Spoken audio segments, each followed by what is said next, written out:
Please wait అండి. తులసిరెడ్డి గారు మీరు చెప్పండి. ఒక్క నిమిషం శ్రీశైలం గారిని మళ్ళీ వస్తాను. తులసిరెడ్డి గారు అమ్మా, ఇక్కడ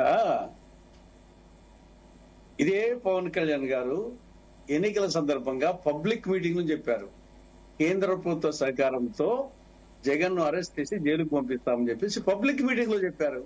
దాంతో పోలిస్తే ఇప్పుడు చెప్పింది ఏం పెద్ద గొప్ప విషయమా?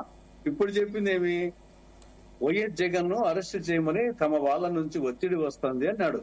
కానీ పబ్లిక్ మీటింగ్ లోనే వచ్చేసి కేంద్ర ప్రభుత్వ సహకారంతో జగన్ అరెస్ట్ చేసి జైలుకు పంపిస్తామని పబ్లిక్ మీటింగ్ లో చెప్పాడు. దానికంటే పెద్ద ఎక్కువ చెప్పినట్ట.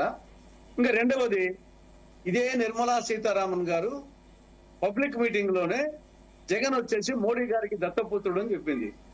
దాంతో పోలిస్తే ఏమన్నా లాంగ్ టర్మ్ ఫ్రెండ్ అనేది పెద్ద పదం. అది వచ్చేసి పబ్లిక్ మీటింగ్ లో ఆర్థిక మంత్రి నిర్మలా సీతారామన్ గారే మోడీ గారికి జగన్ దత్తపుత్రుడు, ఆ దత్తపుత్రుడు అనే పదంతో పోలిస్తే లాంగ్ టర్మ్ ఫ్రెండ్ అనేది పెద్ద పవర్ఫుల్ పదం. అది బట్ ఒక అనవసరమైన రాద్ధాంతము ఇప్పటికైనా ఊరికి దీనికి కేసులో గాల ఉంటే ఉపసంహరించుకుంటే బాగుంటుంది.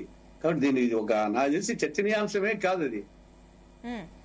అంటే ఒకటి ఇప్పుడు మీరు అంటున్నట్లు, కానీ ఒకటి చూస్తున్న విజన్ కి జరుగుతుంది చాలా డిఫరెంట్ ఉంటది. ఇప్పుడు పవన్ కళ్యాణ్ అమిత్ షా కలిసారు, దాని జగన్ గురించే మాట్లాడారంటే అంతెందుకు మొన్న పార్లమెంట్ మీటింగ్స్ జరుగుతున్నప్పుడు మోదీ రాహుల్ గాంధీతో బయట మాట్లాడారు. మరి దానికి అప్పుడు ఏం మాట్లాడుకున్నారా అనేది కూడా రకరకాలుగా వస్తాయి కదా.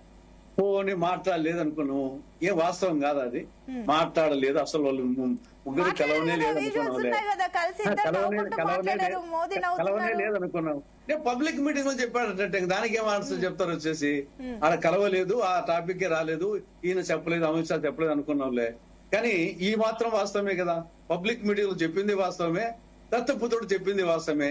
దానికంటే ఏమన్నా పెద్ద పవర్ఫుల్ వర్డ్స్ అవి ఉన్నాయని దానికి ఇంత రాద్ధాంతం అవసరమా? అవును సార్, ఆల్రెడీ కేసులు ఉన్నాయి కాబట్టి పంపిస్తానన్నారు, తప్పేముంది మరి? అంతే కదా. ఇప్పుడు వచ్చే దాని గురించి కేసులు ఆ పని చేసుకుంటాయి, కొత్తగా కేసులు పెట్టట్లేదు కదా. శ్రీశైలం గారు మేడం, ఇక్కడ జరిగేటువంటి రాజకీయాల పైన విశ్లేషణ అనేక విధాలుగా అనేక కోణాల నుండి ఎవరికి తోచిన విధంగా వారు చేస్తారనేది కూడా ఒక మనం చెప్పుకోవచ్చు. అయితే దీనికి తోడుగా ఈ రోజు కొన్ని అంశాల అవసరం అనుకుంటే మనమే పరకాయ ప్రవేశం చేసి, లేకపోతే మనకు వచ్చినటువంటి ఇన్ఫర్మేషన్ తోటి మనం ఖచ్చితంగా చెప్పవలసిన అంశాన్ని ఈ ప్రజలకు చేరవేస్తాము. అట్లా అనుకుంటే ఈ రోజు ప్రొఫెసర్ నాగేశ్వరరావు గారి మీద పెట్టినటువంటి కేసులు మనం కనుక లెక్కలోకి తీసుకుంటే ఈ రోజు మన సాంబ శివరావు గారి పైన, లేకపోతే మన వెంకటకృష్ణ గారి పైన, ఈ ఎల్లో మీడియాకు సపోర్ట్ గా ఉండేటువంటి రాధాకృష్ణ గారి పైన అనేక మంది మీద ఈ రోజు కేసులు పెట్టవచ్చు, వాళ్ళు మాట్లాడే నిత్య మాటలకు. కానీ ఈ రోజు గురునాథం గారు మాట్లాడినటువంటి విధానాన్ని తెలంగాణ రక్షణ సేన పార్టీ నుండి తీవ్రంగా ఖండిస్తున్నాం. ఖచ్చితంగా ప్రొఫెసర్ ముస్కులో అనే మాటను తీసుకోకపోతే ఖచ్చితంగా మేము తెలంగాణ యొక్క ఈ మాటలే మానుకోండి, ఇవన్నీ మానుకోండి బాబు. మీ భావాజాలం వేరు, మా భావాజాలం వేరు. మీరు మానుకోండి అవన్నీ. మేము అందరం భయపెడతాము, కరెక్ట్గా చెప్తాము. మీరందరూ మేధావులు, మేమేదో తెలియకపోలాగా. ఇవన్నీ మానుకోండి. ఈ తేడాలు తెలంగాణ ఆంధ్ర అనేది మానుకోండి. తెలంగాణ ఆంధ్ర అనేది మానుకోండి. తెలంగాణ మీరు ఎక్కడి నుంచో పై నుంచి వచ్చినట్టుగా, మేమేదో అదములు అన్నట్టుగా ఇవన్నీ మాట్లాడద్దు. సోషల్ పర్సెప్షన్ ఊదరు కొట్టడం కాదు, సోషల్ పర్సెప్షన్ అనేది ఊదరు కొట్టడం కాదు, డంబాచారాలు కొట్టడం కాదు, ఆగవాగం చేయటం కాదు. విషయం మీద మాట్లాడండి. మేము తప్పకుండా ఊరుకోము, వచ్చేస్తాము, ఇది చేస్తాము. మానుకోండి. టైం తక్కువ ఉంది, దయచేసి ఆగండి. మిగిలిన ఇద్దరు వాళ్ళతో మాట్లాడదాం, తర్వాత కంక్లూడ్ చేద్దాం ప్లీజ్. సమయం తక్కువ ఉంది. సయ్యద్ బాషా గారు ప్లీజ్ కంక్లూడ్ యువర్ పాయింట్ అండి. సునీత గారు, జయరాం గారు అంటే విశ్లేషకులు ఏం మాట్లాడినా కూడా సమాజం వింటుంది అన్నారు. అంటే ప్రజాస్వామ్యంలో నాయకులు ఉంటారు, వాళ్ళు కూడా ప్రజాసేవ చేస్తారు. ప్రజాస్వామ్యంలో గెలిచి ప్రజాసేవ చేయడం అనేది చాలా కత్తి మీద సాపు లాంటిది. విశ్లేషకులు వస్తారు, కూర్చుంటారు, మాట్లాడతారు. ప్రొఫెసర్ నాగేశ్వరరావు గారు మాత్రం ఆయన మంచి ఇన్ఫ్లుయెన్స్ ఉన్న వ్యక్తి. ఆయన మాట్లాడిన మాటలు ప్రతి ఒక్కరు నమ్ముతారు.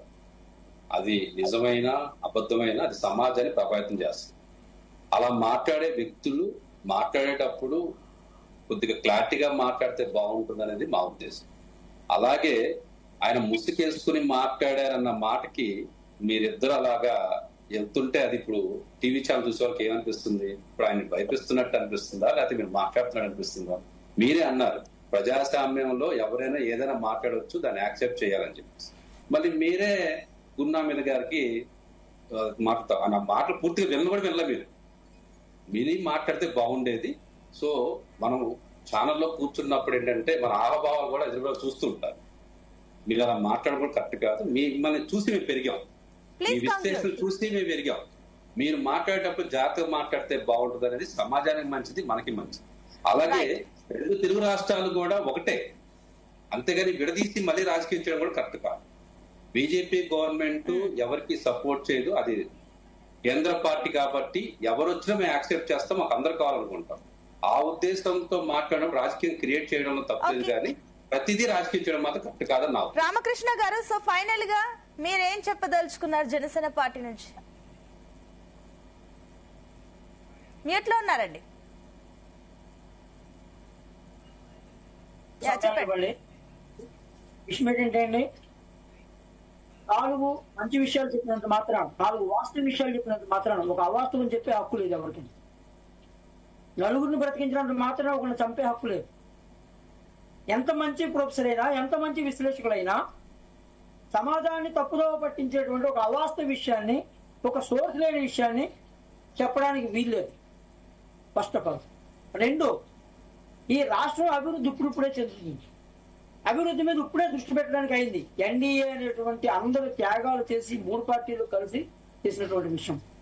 అలాంటిది ఏదైతే ఒక దారుణమైనటువంటి పాలన ఉందో దాన్ని తెచ్చేటువంటి దురుద్దేశం అందులో కనబడుతుంది. కాబట్టి ఇవాళ పెద్దలు ప్రొఫెసర్ అనే ముసుగనో, మేధావు అనే ముసుగనో, విశ్లేషకులు అనే ముసుగనో వాడి ఉంటారు. ఓకే, మనం ఏ పని చేస్తే ఆ పనితోనే మనల్ని పిలుస్తారు. మనం మంచి చేస్తే చెడ్డవాడని, చెడు చేస్తే మంచివాడని పిలవరు. అందువల్ల ఏంటంటే ఇవాళ కోపం వచ్చినంత మాత్రాన మనం చేసే పనే మన ప్రామాణికత.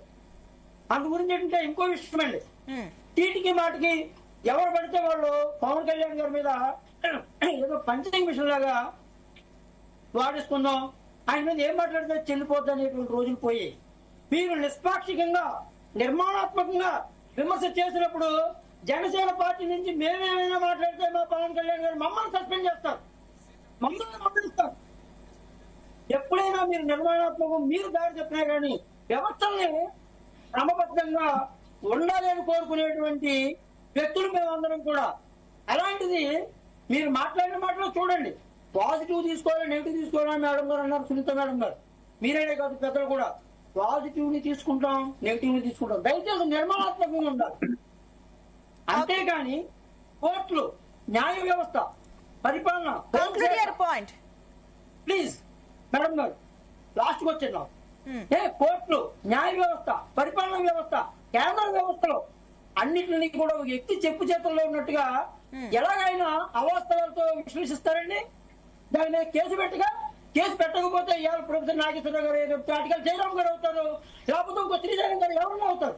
రాజకీయ నాయకులు ఆరోపించడం వేరు, తులసిరెడ్డి గారు గాను, లేకపోతే ఇంకొక శ్రీశైలం గారు గాను ఎవరైనా చెప్పేటప్పుడు వాళ్ళ రాజకీయ నాయకులు పొలిటికల్ లీడర్స్ నుంచి ఆరోపించడం, పొలిటికల్ లీడర్స్ నుంచి చెప్పడం ఇవన్నీ వేరు. మీరు చదువు మేధావి, చాలా ఎంతో జ్ఞానం ఉన్నటువంటి మనుషులు. మేమే చెప్తున్నాం కదా, మేము అందరం ఎంతో గౌరవించాం. విమర్శించేటప్పుడు కూడా మా గౌరవం ఎక్కడ తప్పలేదు. మా పవన్ కళ్యాణ్ గారు కానీ ఎవరు విమర్శించడం తప్పలేదు. అండ్ ది సేమ్ టైం గౌరవించడం అవాకులు చవాకులు అవాస్తవాలు మాట్లాడి ప్రజలను తప్పుదో పట్టించి రాజ్యాధికారాన్ని మీరు తేడా చేద్దాం అనేటువంటి ఒక తప్పుడు వ్యక్తికి ఇవ్వాలనేటువంటి కోణం మీరు కనబడి అవాస్తవాలతో చేస్తే ఖచ్చితంగా కేసులు పెడతాం. కేసులు పెట్టడం మీరు భావించవచ్చు.